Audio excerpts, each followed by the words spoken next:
vraiment envie de réenchanter le monde, de faire redécouvrir la beauté du monde et de participer activement à un retour d'une justice sociale entre les hommes. Parce que je ne supporte plus du tout la situation dans laquelle nous sommes à l'heure actuelle. Donc ça peut être une passion, voilà, mais c'est ce qui sous-tend tous mes voyages, toutes mes conférences, c'est d'essayer de lutter contre ce grand mensonge,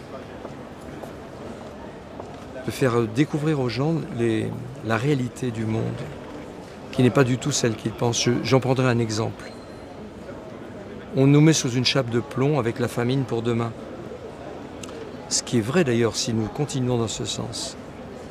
Mais en réalité, nous avons d'ores et déjà, avec ce que nous collectons, récoltons, de quoi nourrir 12 milliards de personnes. Sauf que nous gaspillons plus de 50% de ce que nous produisons. Déjà, ça, c'est intolérable. C'est intolérable, c'est indécent, c'est immoral. Et c'est ça que j'ai envie de faire partager. Alors, c'est pas très gai, hein, je l'admets, mais c'est ce qui me porte. Les plantes se parlent entre elles. Les plantes aiment beaucoup être,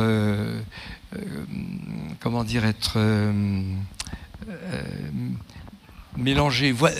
Elles aiment beaucoup la proximité d'autres plantes. Elles s'apportent mutuellement des choses, ne serait-ce qu'au niveau de la défense contre les insectes parasites, mais aussi pour la fertilité, pour la pollinisation. Voilà. Donc, aujourd'hui, on peut faire la démonstration qu'on peut produire 8, 10, 100 fois plus sur une petite parcelle de terre et qu'on est très loin du drame annoncé de la famine universelle, de la famine mondiale. Bien sûr, elle va arriver, cette famine mondiale, c'est certain, mais c'est parce que nous le voulons bien, puisque à l'instant où je vous parle, on a assez de production sur Terre pour nourrir 10 milliards de personnes. Si vous remettez les 50% du grand gâchis, le grand gaspillage, la destruction de la nourriture que nous produisons, vous avez déjà de quoi nourrir 10 à 12 milliards de personnes. Là, maintenant. Donc il va falloir vraiment qu'on arrête ce mensonge en disant demain on est 9 milliards, il faut davantage d'OGM, il faut davantage d'artifices et de moyens qu'on va vous vendre pour pouvoir résoudre ce problème de la sécurité alimentaire mondiale. Donc ces systèmes-là, en cercle d'ailleurs, permettent de produire jusqu'à 8 fois plus, déjà sur un simple jardin, parce que les plantes entre elles, comme dans la forêt vierge, elles s'entraident. C'est ce foisonnement-là qui crée cette solidarité, ou cette solidarité qui crée ce foisonnement, et qui permet aux plantes d'être aussi productives, et d'être aussi belles, aussi luxuriantes, comme dans la forêt primaire, qui d'ailleurs généralement est sur des sols, pousse sur des sols pauvres, des sols qui ne sont pas vraiment fertiles. La preuve, il suffit de déforester pour que 5 ans après, on ait le désert. Donc les sols sont relativement fragiles, ce qui fait toute la vigueur et la force des plantes, c'est leur solidarité, c'est leur travail en commun, c'est leur proximité.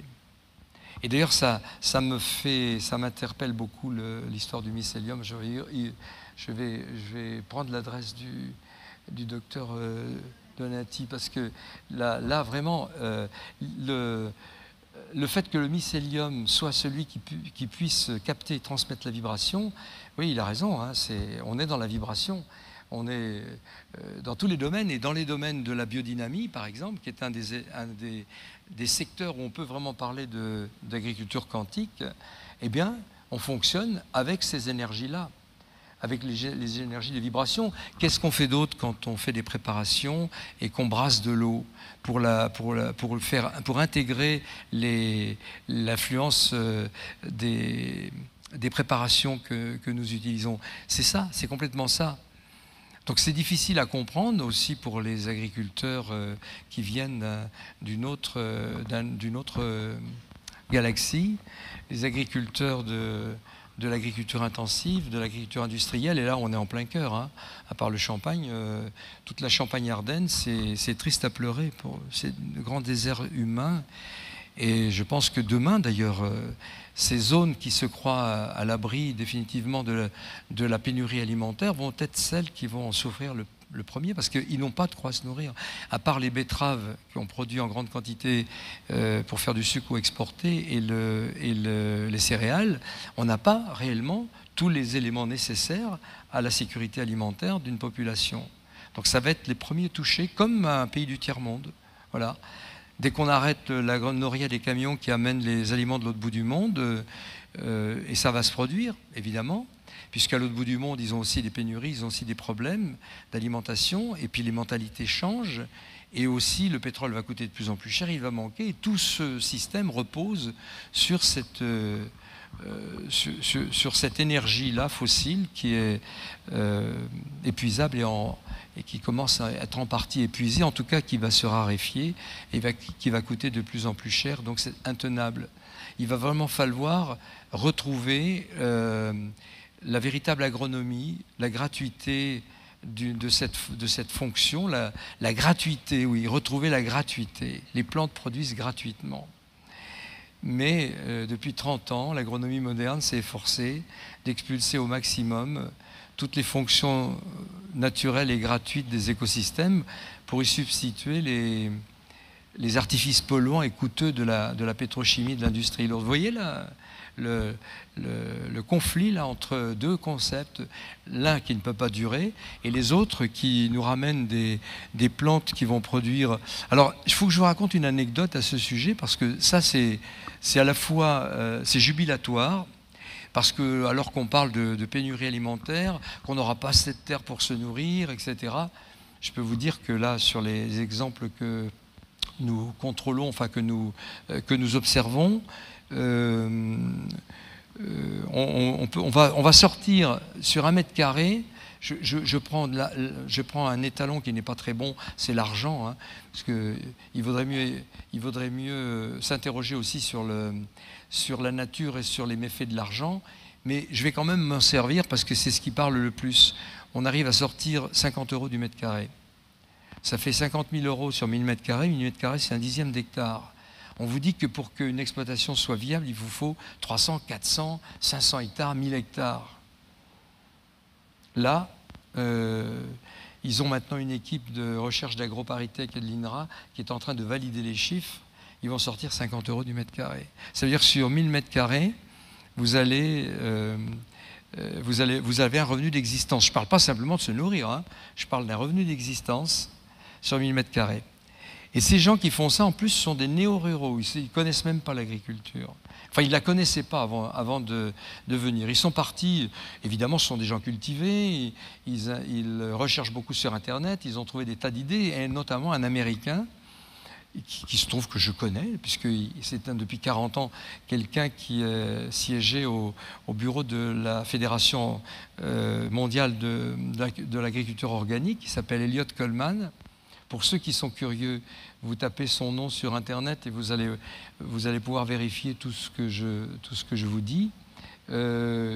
Elliott Coleman, lui, il est à 50 $ du mètre carré, et puis il a inventé plein de petits outils, je vous les montrerai tout à l'heure si j'ai le temps, tout simples, qui sont à la portée de toutes les bourses, et qui évidemment montre que c'est la présence humaine et le travail humain qui fait toute la différence. Ce n'est pas du capital pour acheter des terres, des grosses machines et des engrais, c'est l'investissement personnel qui permet d'obtenir ces performances. Alors à une époque où il y a tellement de chômage, tellement de bras, tellement de gens en déshérence, c'est vrai que c'est une très bonne idée, pas d'investissement, et simplement produire autant et bien, parce qu'évidemment on produit de manière naturelle et de manière harmonieuse.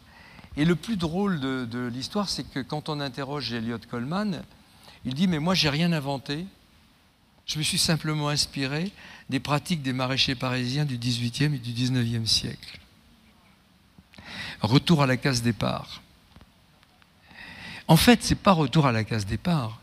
On devrait dire, c'est conjuguer la sagesse, le sens, les savoirs des traditions passées avec les avancées de la technologie moderne. Bien sûr, On ne parle pas de retourner dans le passé, c'est un péché contre l'intelligence. Mais comment se fait-il qu'on efface de la mémoire toutes ces choses au lieu de les utiliser? Parce que ces gens qui nous ont précédés, ils n'avaient pas d'artifice pour répondre à toutes les difficultés, à toutes les exigences de leur situation. Donc ils étaient obligés de trouver les moyens les plus économiques, les plus efficaces, les plus accessibles, les plus autonomes pour répondre aux exigences de leur environnement. Et donc ils ont trouvé les solutions. Voilà, c'est tout simple. Et sous toutes les latitudes et dans toutes les populations, il y a des miracles de ce genre. Il y en a un que souvent je passe par un petit film qui dure quelques minutes sur les petits riziculteurs de Madagascar. Il faut que je vous raconte ça aussi. Alors je m'éloigne un peu du quantique, mais je crois que ce qui est important, c'est de dénoncer le grand mensonge. Et c'est pour ça que je vais vous donner des liens sur lesquels vous allez pouvoir vous approprier toutes ces démonstrations et pouvoir les proposer, en parler, polliniser un petit peu votre entourage avec ça. Depuis une trentaine d'années, il y a un groupe, une petite communauté malgache à Fianarantsoa, qui est une petite ville à 200 km au-dessous d'Antananarive. Et là, il y a une communauté malgache qui est pilotée par des jésuites agronomes depuis 40 ans. Et eux, ils ont une façon de produire le riz sans engrais chimiques, sans pesticides, sans semences améliorées, avec 10 fois moins d'eau et 10 fois moins de semences. Et ils produisent 10 fois plus qu'ailleurs. C'est-à-dire qu'à l'heure actuelle, comme vous êtes dans un pays de grande performance en matière de culture de céréales, vous savez, il y avait le club des 100 quintaux. Je ne sais même pas si ça existe encore, parce qu'il y a les rendements décroissants. Là, ça s'est sérieusement érodé, ces belles performances, même si on met davantage d'engrais.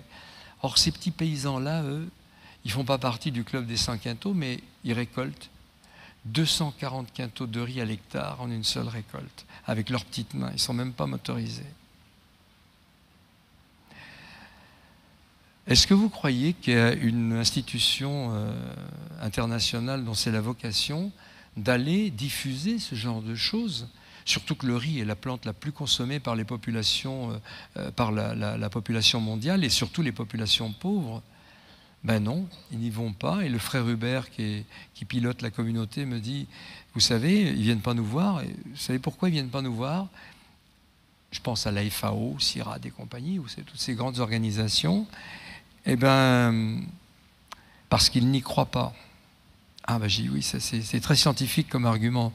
Effectivement, ça doit être difficile d'aller voir des petits paysans qui font 10 fois plus avec 10 fois moins. Donc c'est une explication.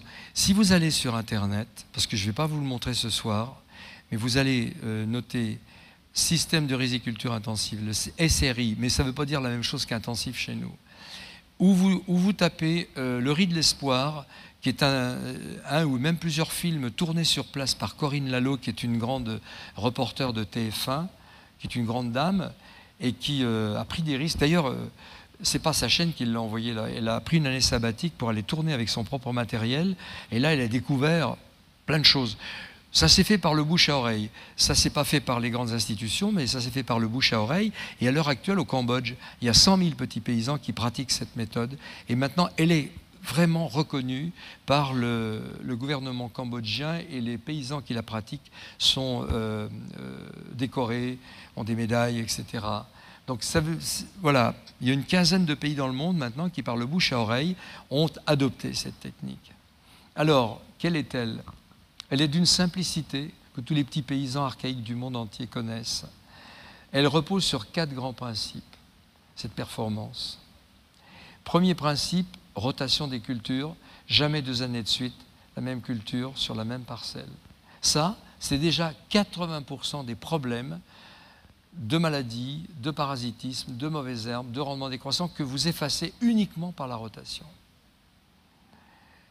Deuxième grand principe, je nourris le sol plutôt que nourrir la plante. C'est-à-dire que j'arrête de mettre mes plantes sous perfusion avec des solutions salines, des engrais. Vous savez, comme dans un vaste hôpital, on met toutes les plantes sous perfusion. On peut vivre sous perfusion. Et quand vous parliez tout à l'heure de l'intestin, je fais un parallèle avec l'intestin de la Terre, puisque finalement, le sol est un intestin retourné. Le sol est cette flore extraordinaire avec des milliards, des myriades de micro-organismes, bactéries, champignons, actinomycètes. C'est véritablement vivant comme la paroi de notre intestin. Et c'est cette fonction qui nourrit correctement les plantes, comme nous sommes nourris par nos intestins, par cette flore intestinale qui nous nourrit. On peut aussi se mettre une aiguille dans une veine pour... il y a des gens dans le coma qui peuvent vivre des années comme ça, sous perfusion, c'est-à-dire en court-circuitant tout le système gratuit et naturel des échanges. Mais bien entendu, avec tout l'arsenal des médicaments pour les êtres humains et des pesticides pour les plantes. Voilà en gros le parallèle qu'on peut faire entre une alimentation artificielle, l'intestin, nos intestins, et le grand intestin qui est le sol. D'ailleurs, on trouve des micro-organismes absolument identiques dans l'intestin des mammifères et dans l'intestin, dans le sol. Ça, c'est le deuxième grand principe. Donc, ils sont devenus maîtres dans l'art de fabriquer le compost. Nourrir le sol, ça veut dire nourrir avec la matière organique. Et pas nourrir, mais en même temps, c'est faire retrouver à l'agriculture sa vocation de recyclage. Voilà, les déchets de la culture précédente deviennent la richesse et la nourriture pour la culture qui vient. Ça, c'est vraiment le développement durable. Ça, c'est le deuxième grand principe. Troisième grand principe, je sélectionne moi-même les semences nécessaires à ma culture parce que à 2 km de distance, en fonction de l'ensoleillement, de l'altitude, de la colline, ce n'est pas la même variété qui va donner les bons résultats. Donc ils le savent, les petits paysans. C'est pour ça qu'ils ont mis un point d'honneur à adapter leurs semences à toutes leurs situations. C'est pour ça qu'il y avait ce foisonnement de variétés d'espèces sur la planète dont on déplore aujourd'hui la disparition. C'est parce qu'ils adaptaient leurs semences à leur situation pour avoir les aptitudes face au climat, au terroir, à l'altitude, etc., etc. Alors que le programme de l'industrie semencière, c'est de répandre sa semence miracle sur toute la planète. Une semence miracle, avec toutes les béquilles technologiques, chimiques, etc., pour que ça marche, parce que ça ne peut pas marcher, évidemment. Et le quatrième principe, c'est ce qu'on pourrait appeler le génie empirique des petits paysans, de ceux qui sont en phase avec la nature, avec les cultures, les plantes, les animaux, et qui savent découvrir des choses qu'on ne peut pas forcément découvrir dans un laboratoire. Je ne veux pas éliminer le laboratoire pour autant, c'est pas ça, mais je voulais faire comprendre que cette vie en symbiose avec sa terre, avec son champ, permet de faire des découvertes autrement intéressantes. Et donc ils découvrent un jour, et c'est 3000 ans après la civilisation du riz, qu'on découvre que le riz n'est pas une plante aquatique. Parce que, à la suite d'une sécheresse accidentelle, les petits paysans, les petits riziculteurs disent « Bon, cette année, ça va être une année terrible, on ne va pas récolter de riz. » Parce que les vannes de la rizière avaient été lâchées et que la rizière est asséchée. Or, ça a été la plus grande récolte du siècle. Ça a été la récolte miracle. Ils ne sont pas revenus. Ils ont essayé de comprendre ce qui s'était passé. Il s'est passé la chose suivante. C'est que, au moment où s'est produite la sécheresse, les plantes atteignaient un stade de croissance qu'on appelle le talage, la talaison. C'est qu'une tige peut faire 100 tiges. Mais pour que le riz soit stimulé à faire ça, pour que la graminée soit stimulée à faire ça, il faut qu'il y ait de l'oxygène dans le sol qui stimule les bactéries nitrificatrices, etc. Et là, à ce moment-là, on a une tige fait 100 tiges, quoi. Donc c'est une prolifération. Ça explique les 240 quintaux à l'hectare qui apparaissent totalement incroyables pour la plupart des agronomes ou des agriculteurs. Et puis le cinquième, alors, il y en a quand même un cinquième, c'est qu'il ne faut pas non plus s'attacher de trop aux traditions et parfois les remettre en cause et essayer d'autres pratiques. C'est qu'ils ont découvert que le temps, le délai entre le semis et le repiquage du riz, puisque vous savez, on repique le riz, généralement c'est 40 jours. En diminuant à 8 jours, petite plantule de 8 jours au lieu d'attendre 40 jours, ils multiplient encore par 50%, ils obtiennent encore 50% de plus de la récolte. Et c'est tous ces éléments-là, mis bout à bout, qui expliquent les performances de ces petits agriculteurs. Mais c'est vrai aussi pour les gens, les maraîchers parisiens qui cultivent sur butte. C'est parce que quand on cultive sur butte, on accroît la surface exposée au soleil. En plus, du point de vue ergonomique, c'est quand même mieux pour travailler sans se casser les reins. Je plaisante. Mais si, c'est quand même important. Mais c'est vrai que la culture sur butte permet d'avoir un terrain beaucoup plus sain, qui ne stagne pas dans l'humidité quand il tombe de l'eau, et puis surtout qui est exposé, une plus grande surface exposée au soleil. Voilà. Donc c'est tous ces éléments-là que vous pouvez retrouver. Vous tapez SRI, il y a une plaquette d'ailleurs en couleur et en 3 langues, dont le français, qui a été diffusée par cette communauté grâce à l'aide de quelques ONG européennes. Et vous essayez de chercher le riz de l'espoir, Corinne Lalo, L-A-L-O, et vous allez trouver tous ces éléments-là. Et les petits films, je vous assure, on les regarde plusieurs fois tellement c'est jubilatoire. Ils sont tellement heureux, les paysans, d'expliquer, de montrer leur récolte que, voilà. Là, on n'est pas dans ce mépris, dans cette discrimination des petits paysans, pensant qu'il n'y a que les machines et les produits chimiques qui permettent d'assurer notre sécurité alimentaire. Est-ce que j'en ai dit assez pour qu'on ait envie de poser des questions ? Si je veux. Encore ? Alors, il y a tout, bien entendu, il y a aussi un dogme. La permaculture est un... Oui, je dis dogme, vous allez voir pourquoi.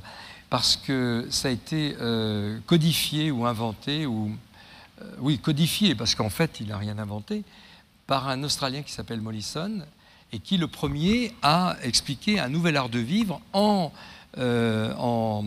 harmonie avec son environnement. Ce n'était pas seulement la production agricole, c'était aussi l'habitat, comment ne pas créer une empreinte écologique trop forte, comment recycler l'eau, etc. Ça tenait compte de tous ces éléments-là de vie quotidienne. Mais pour moi, si vous voulez, la permaculture, telle que je la vois et que d'autres la pratiquent, c'est des cultures permanentes sur le sol. Jamais laisser le sol à nu et compléter, multiplier ces cultures sur un même espace. D'ailleurs, les maraîchers parisiens auxquels se réfère Coleman faisaient 8 récoltes sur un même espace, sans affecter la fertilité des sols. Et ceci dit, d'ailleurs, j'ai appris, il n'y a pas très longtemps, qu'il existait une pratique qui s'appelait le blé jardiné, qui pouvait déjà atteindre, il y a un siècle ou deux, des rendements comme 100 150 quintaux à l'hectare. Ce blé était repiqué comme on repique le riz. Donc il faut retrouver des pratiques comme celle-là, parce qu'ils n'avaient pas à cette époque-là les engrais pour stimuler les plantes, pour la croissance des plantes, et ils n'avaient pas tous les éléments, tous les artifices qui aujourd'hui permettent de camoufler nos tares. Alors, c'est ça la permaculture. Hein. Pour moi, c'est ça. Et donc, elle est en train de se développer de manière très importante. Alors, tout ça conjugué avec la biodynamie, qui est un peu l'agriculture quantique, en quelque sorte, avec tous ces savoirs que nous ont laissés, que nous ont légués les populations du passé. Je voudrais encore vous raconter une autre anecdote pour vous montrer à quel point on est loin de la pénurie alimentaire, si toutefois on veut bien prendre en compte les enseignements du passé. Eleanor Roosevelt, la femme du président Roosevelt, crée à la Maison-Blanche, sur la pelouse de la Maison-Blanche, en 1941, le premier Victory Garden, dans le but d'inciter sa population à a créé partout des jardins. Hein, ils étaient dans la même situation un peu que celle que nous connaissons, ou nous allons connaître, avec cet effondrement de toutes les structures et ce chômage galopant, etc. Donc il fallait survivre. Et puis là, ils étaient en période de guerre et tout le monde était mobilisé pour faire la guerre, pour faire des canons. Et il n'y avait plus beaucoup de bras ou plus beaucoup de possibilités d'approvisionner les populations dans les villes en aliments de première nécessité. Et donc, elle crée ce premier jardin de la Victoire. Et en 1945, il y avait 20 millions de Victory Gardens aux États-Unis. Est-ce que vous avez des médias qui vous ont parlé de ça, qui vous ont donné cette idée-là qu'on a toutes ces possibilités-là? Et vous savez que ces 20 millions de Victory Gardens produisaient 8 millions de tonnes de légumes sur le territoire américain, et ça représentait 42% de la consommation des Américains. C'est extraordinaire. C'est-à-dire que les solutions, elles sont là. Et c'est bien ce que spontanément les populations sont en train de faire avec les jardins partagés, l'agriculture urbaine. Qu'est-ce qu'a fait Cuba? Vous tapez Cuba, l'agriculture cubaine, après l'effondrement de l'Empire soviétique. C'est même pas un problème idéologique, hein. Ça s'est fait, ça s'est programmé comme ça tout naturellement parce qu'on a essayé de retrouver les solutions les plus simples, les plus efficaces, les plus autonomes pour survivre.